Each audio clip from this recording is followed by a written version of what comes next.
వీటి గురించి వాళ్ళని వీళ్ళని అడగడం కాదు అని నేనే హిమాలయాస్లోకి వెళ్ళిపోయి దాదాపు 2 సంవత్సరాలు ఆ మంచు కొండల్లో, హిమాలయాల్లో, ఆ రుద్రాక్షారణ్యాల్లో అక్కడే ఉంటూ, అక్కడే తింటూ, అక్కడే వాళ్ళతో ప్రయాణం చేస్తూ ఒక పుస్తకం ప్రాక్టికల్గా రుద్రాక్షలు మానవ సంబంధం అన్న పుస్తకం అక్కడ రాసి నేను బయటకు వచ్చాను. చాలా ఫేమస్ కదా ఆ పుస్తకం భారతీయ భాషలు అన్నిటిలోకి అనువదించబడింది. ఆ పుస్తకమే అన్ని అనువదించిన తర్వాత గుజరాత్లో పుస్తకాన్ని ఇప్పుడు మన ప్రధానమంత్రి గారు అప్పట్లో చూసి కబురు చేస్తే నేను ఆయనతో మాట్లాడితే గుజరాత్ ముఖ్యమంత్రి కాకముందు రుద్రాక్షధారణ చేయించాం, తర్వాత ప్రధానమంత్రి కాకముందు చేయించాం. ప్రధానమంత్రి అయిన తర్వాత నా పుస్తకాన్ని ఆయన ఆవిష్కరించారు ఆయన ఆఫీస్లోనే ఢిల్లీలో. సో అంత నేను ఒక సామాన్యుడిని ఈ రుద్రాక్షల్లోకి వచ్చిన తర్వాత ఎంతమంది దేశాధ్యక్షులు, ఎంతమంది ప్రధానమంత్రులు, ఎంతమంది రాష్ట్రపతులు, ఎన్ని దేశాలు, ఇది నా గొప్పతనం ఎలా అవుతుంది? నేను ఒక సామాన్యుడు, ఒక చిన్న గ్రామం నుంచి, పశ్చిమ గోదావరి జిల్లాలో ఒక చిన్న గ్రామం నుంచి, చాలా చిన్న కుటుంబం నుంచి నేను వచ్చాను. అలాంటిది ఈ స్థాయికి ఇంతమంది ప్రముఖుల దగ్గరికి నన్ను తీసుకెళ్ళగలిగింది మానవ మాత్రతో సాధ్యం కాదు. నిజమండి. ఎందుకంటే జాకీ చాన్ కూడా మిమ్మల్ని పిలిపించుకున్న పరిస్థితి, వాళ్ళ కూతుర్ని పంపించి అంతర్జాతీయంగా కూడా మీరు చాలా ఫేమస్. కానీ మా అందరికి బాగా ఆసక్తి ఏంటంటే మోడీ గారు మీతో ఏం మాట్లాడారు, మీకు ఏం చెప్పారు అనేది కొంచెం. పుస్తకావిష్కరణ సభలో మాత్రం ఆయన మాట్లాడింది ఏంటంటే, ఇది వేదగణితం, నాకున్న భగవంతుడిచ్చిన వరమనంటే ఏమన్నానండి, 8 సెకండ్లో జాతక చక్రాన్ని వితౌట్ ఎనీ ఇన్ఫర్మేషన్, కేవలం డేట్ ఆఫ్ బర్త్ ఒక్కటే తీసుకుంటాను. నా టీవీ ప్రోగ్రామ్స్లో రోజు చూడొచ్చు. 8 సెకండ్లో ఓ పక్క కాలర్తో మాట్లాడుతుంటాను, ఓ పక్క నేను అది క్యాలిక్యులేట్ చేస్తూ ఉంటాను, నా పెదాలు కదులుతూ ఉంటాయి, బ్రెయిన్ పనిచేస్తూ ఉంటుంది. 4 పనులు 8 సెకండ్లో, తిథి వార నక్షత్రాలు, దశలు, అంతర్దశలు, సూక్ష్మ దశలు, ఈ 8 సెకండ్లో 150 స్టెప్స్ వేస్తాను నేను ప్రత్యక్షంగా. మీరు చూడొచ్చు టీవీ ఛానల్స్లో. ఇది ఈ వేదగణితము మీతోనే ఆగిపోతుందా, ఎవరికన్నా మీరు నేర్పుతున్నారా అని మోదీ గారు అడిగినప్పుడు, లేదండి అంటే మీ అమ్మాయికి నేర్పండి అని ఆయన చెప్పారు. మీకు బయట టైం లేకపోతే కనీసం మీతో ఇదైపోకూడదు, మీ అమ్మాయి కన్నా నేర్పండి. ఇందులో ఈ ప్రక్రియ వేదగణితం ఉంది, ఈ ప్రక్రియ లేదు, సపరేట్ గా చేసుకున్న ప్రక్రియ. ఇది నేర్పండి అంటే ఆ రోజు నుంచి మా అమ్మాయికి దాదాపు కంటిన్యూగా 3 సంవత్సరాలు నేర్పి ఆ తర్వాత మా అమ్మాయిని టీవీ ముందుకు తీసుకొచ్చాను నేను. సో మా అమ్మాయికి అయితే నేర్పాను. అద్భుతం. బయట ఎవరికి నేర్పడానికి నాకు అవకాశం లేకపోయింది, టైం లేదంతే. ఇంత బిజీ కదా, మామూలు బిజీ కాదు కదా. ఇప్పటికీ నాకు తెలిసి ప్రపంచ దేశాల్లో ఉన్నాయి మీ బ్రాంచెస్. మన తెలుగు రాష్ట్రాల్లో దాదాపు 30-40 బ్రాంచులు ఉన్నాయి. ఒక పెద్ద సామ్రాజ్యమే నడుస్తుంది రుద్రాక్ష సంబంధించి. అంటే ఇది ఒక స్పిరిచువల్ ఆర్గనైజేషన్ గా అలా నడుపుతూనే ఉన్నాను. దానికి అప్పటి నుంచి నడుపుతూనే ఉన్నాను. రైట్. సో ఇండో నేపాల్ రుద్రాక్ష అనేది వర్డ్ మీతోనే ఫేమస్ అయింది. అసలు ఏంటి అంటే మామూలు రుద్రాక్షలకి ఇండో నేపాల్ రుద్రాక్షలకి ఉన్న తేడా ఏంటి అసలు? అంటే ఇండో నేపాల్ రుద్రాక్ష ఆర్గనైజేషన్ అనేది స్వచ్ఛందంగా రుద్రాక్షల పట్ల అవగాహన కల్పిస్తూ, నేను పెట్టినప్పుడు కూడా ప్రతి ఊర్లో, ప్రతి రాష్ట్రంలో, కొన్ని దేశాల్లో కూడా, హైదరాబాద్ రవీంద్ర భారతిలో అయితే ప్రతి సంవత్సరం అవేర్నెస్ క్యాంపెయిన్, అసలు రుద్రాక్ష ఎలా గుర్తించాలి, నకిలీవి ఎలా గుర్తించాలి, లేకపోతే అన్ని ఒకరాట కట్టి చూస్తారు. సో ఇండో నేపాల్ రుద్రాక్ష ఆర్గనైజేషన్ చేసిన పని ఏంటంటే ఈ అవగాహన కల్పించడం. రుద్రాక్షల పట్ల మీరు వేసేసుకోండి అని చెప్పి వాళ్ళతో వేసేయడం కాదు, దాని పట్ల వాళ్ళు తెలుసుకొని ధరించడం. అది చేశాం మేము. ఏది పడితే అది అడ్వైస్ చేసి వేసుకోండి అని చెప్పడం కాదు. ఇంకొకటి సార్, మీరేమో హైదరాబాద్లో ఉంటారు, నేపాల్ ప్రధాని వీళ్ళందరూ కూడా మీతో చాలా క్లోజ్గా, చాలా ఆత్మీయంగా ఉంటారు.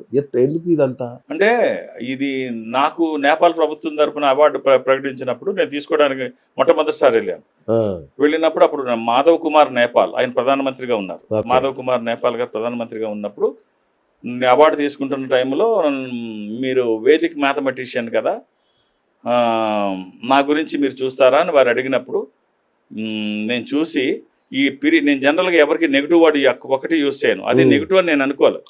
ఈ పీరియడ్ కొంచెం జాగ్రత్తగా ఉండండి అని ఒక పీరియడ్ నేను అండర్లైన్ చేశాను. ఓ ప్రధానమంత్రితో మాట్లాడడం ఇది కరెక్ట్ కాదేమో అని ఆయన అన్నారు. ఇది ఓ ప్రధానమంత్రితో ఇలా మాట్లాడకూడదు కదా, జాగ్రత్తలు చెప్తున్నారు. ఆయన ఫీల్ అయ్యాడు మాధవ్ కుమార్ నేపాల్. ఓ రకంగా చెప్పాలంటే తీసుకోకుండా నేను వచ్చేయడం కాదు, నాకు అవార్డు ఇవ్వలేదు ఆ సంవత్సరం వాళ్ళు. తర్వాత అదే టైంలో ప్రచండ ఆయన అధికారం దించి ప్రచండ అధికారంలోకి వచ్చాడు, మావోయిస్ట్ నేత. అధికారంలోకి వచ్చిన తర్వాత అప్పుడు మాధవ్ కుమార్ నేపాల్ గారు నన్ను పిలిపించి, మళ్ళీ ఆయన ప్రధానమంత్రి అయ్యాడు, నన్ను పిలిపించి, ఇక కరెక్టే మీరు చెప్పిన పీరియడ్ నాకు ఇబ్బందికరమైంది, అని చెప్పేసి మళ్ళీ ఆయన జాతకం చూడమంటే అది లైవ్ ఇచ్చారు. మీకు ఆ ఫొటోస్ అన్ని ఉంటాయి, వీడియోస్ ఉంటాయి. ఓకే మాధవ్ కుమార్ నేపాల్ గారిది నేను డేట్ ఆఫ్ బర్త్ పరిశీలిస్తుంది వేస్తే అప్పుడు president of Nepal Bharat Kumar Yadav, president of Nepal, okay ఆయన చూసి ఆయన ప్రత్యేకంగా దేశం తరపున గౌరవించుకొని అవార్డు ఇచ్చి ఆ దేశం తరపున ఆహా. అది ఆ రకంగా అప్పటి నుంచి నాకు నేపాల్తో సన్నిహితం ఉంది. ఓకే అంటే మీరు రుద్రాక్షలు అక్కడి నుంచి తీసుకొస్తారా? అక్కడి నుంచి ప్రొక్యూర్మెంట్ Okay. అక్కడి నుంచి. Okay. నేను అంటే మనం వెళ్ళేది ఏం లేదు, అదేలేండి. అక్కడి నుంచే ప్రొక్యూర్. ఓకే ఈ రుద్రాక్ష 100% జెన్యున్ అని చెప్పేలాగా ఎట్లాంటి టెస్టింగ్స్ ఉంటాయి మీ దగ్గర? మా దగ్గర అయితే కొంచెం మామూలు రుద్రాక్షలకి కేవలం వ్యక్తిగత నమ్మకం, అంతే అంటే ప్రతి వాటికి అంతే అవసరం కదా. లేదు. అవును మామూలుగా ఇవి పెద్ద ఖరీదు కాదా అన్నిటికీ ఈ సంస్థ 34-35 ఏళ్ల నుంచి ఉంది. ఎక్కడ చిన్న పొరపాటు ఉంటే అందరూ వేలు పెట్టి చూపించేవారు. అంతే ఇప్పుడు వరకు అవును, ఎక్కడ అవును, పొరపాట్లు జరగలేదు. అవును, అవును. వీటికైతే సంస్థ తరపున గ్యారంటీ మాత్రమే ఉంటుంది. ఉమ్, అదే కొంచెం పెద్ద రుద్రాక్షలకు వచ్చేటప్పటికి ఐజీఏ సర్టిఫికేషన్, అంటే భారతదేశంలో ఖరీదైన వజ్రాలకి ఎవరైతే సర్టిఫై చేస్తారో ఢిల్లీలో ఆ, ఆ సంస్థ సర్టిఫై చేసిన, అది నేను మీకు చూపిస్తాను. ఆ రుద్రాక్షలు వాళ్ళు సర్టిఫై చేస్తేనే అది మేము అమ్ముతాం. తర్వాత చాలా రుద్రాక్షలు మా దగ్గర స్కానింగ్ ఇవన్నీ మేమే చేస్తాం, అచ్చా. ఎక్స్రే ఇవన్నీ మేమే చేస్తాం. ఓకే టెక్నికల్ సపోర్ట్ కంప్లీట్ ఇస్తాం. అచ్చా. అంతేగాని ఇది వేసేసుకోండి ఇది నిజమైంది మేమే సర్టిఫికేట్ గుద్దేసి ఉమ్, మేమే ప్రింట్ చేసుకొని ఇది సర్టిఫికేట్ అలా ఉండదు. అచ్చా సర్టిఫికేషన్ ఎవరికాళ్ళు ఇప్పుడు జనరల్ గా మీకు ఎవరికాళ్ళు సర్టిఫికేట్ వాళ్ళ ఓన్ సర్టిఫికేట్ అవును ఉంటుంది. అవును ఇది అసలైనది అని సర్టిఫికేట్ వాళ్ళే ప్రింట్ చేసుకొని ఇస్తారు, అవును రత్నాలకు కానీ రుద్రాక్షలకు కానీ.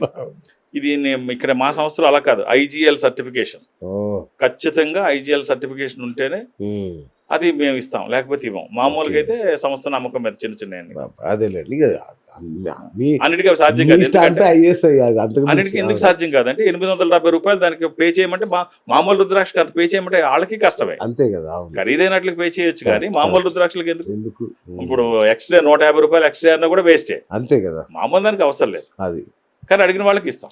రైట్. ఇంకొకటి సార్, ఇప్పుడు రుద్రాక్షల్లో చాలా వరకు ఫేక్ రుద్రాక్షలు దొరుకుతాయి బయట. అవి వేసుకుంటే రివర్స్ ఎఫెక్ట్ కొడుతుందా? అలా ఏముండదండి. ఇప్పుడు ఫేక్ అంటే దేంతో అన్నా చేసింది అయ్యి ఉండొచ్చు, అది ప్లాస్టిక్ దవ్వచ్చు. అవును ఏముంది ప్లాస్టిక్ మీరు తెలుసుకోకుండా మనం మెడలో వేసుకుంటాం, ఏముంది ప్లాస్టిక్ వేసుకుంటే? ఓకే ఒక ప్లాస్టిక్ వస్తువు వేసుకుంటే ఏంటో ఇది కూడా అంతే కదా. ఉమ్, ఉమ్, ఉమ్. ఏముండదు దానివల్ల అచ్చా, నెగిటివ్ అచ్చా. ఏముండదు. ఓకే కరెక్ట్ ఇది వేసుకుంటే ఫలితాలు మాత్రం ఫలితాలు అద్భుతంగా ఉంటాయి. అద్భుతంగా ఉంటాయి. రైట్. అంటే మీరు రుద్రాక్షలు అందరూ ఒకే రకం వేసుకోకూడదు, పుట్టిన తేదీ ఆధారంగా వేసుకోవాలంటారు. ఏంటి దీని అనుకున్న లాజిక్? నేను అలాగంటే ఎప్పుడు అలానికి కూడా నేను ఎప్పుడు చెప్పలేదండి. నేను వేదగణితం, నాది వేదగణితంలో కొన్ని సెకండ్లో జాతక పరిశీలన చేసే అవకాశం భగవంతుడు నాకు ఇచ్చాడు. రైట్. నాకు అది తెలుసు కాబట్టి జాతక పరిశీలన చేసి రుద్రాక్ష అడ్వైస్ చేస్తాను తప్ప లేకపోతే వేసుకోకూడదని ఏమి లేదు. ఓకే జాతకం లేకపోతే వేసుకోకూడదని కానీ, అచ్చా. వేదగణితంతో చూడకపోతే రుద్రాక్ష ధరించకూడదని కానీ ఇలా ఏముండదు. ఉమ్. నాకు తెలుసు కాబట్టి రెండింటిని జత చేసి చెప్తున్నాను. ఇంకా అంటే బాగుంటుంది. ఎవరు ఏది వేసుకున్నా దానికి ఫలితం వచ్చేస్తుందా? ఎవరు ఏది వేసుకున్నా మంచిదేనండి. కాకపోతే ఏది వేసుకోవాలో తెలుసుకొని వేసుకుంటే మంచిది. అదే ఇప్పుడు కదా. మనం ఒళ్ళు కప్పుకోవడానికి బట్టలు ఏమైనా వేసుకోవచ్చు. కరెక్ట్. మన కొలతలకు తగ్గ దర్జీ కుడితే అది పర్ఫెక్ట్ గా మన బాడీకి ఫిట్ అవుద్ది, ఓకే అది ఇంకా బాగుంటుంది. రైట్. అలా వేసుకుంటే బాగుంటుంది.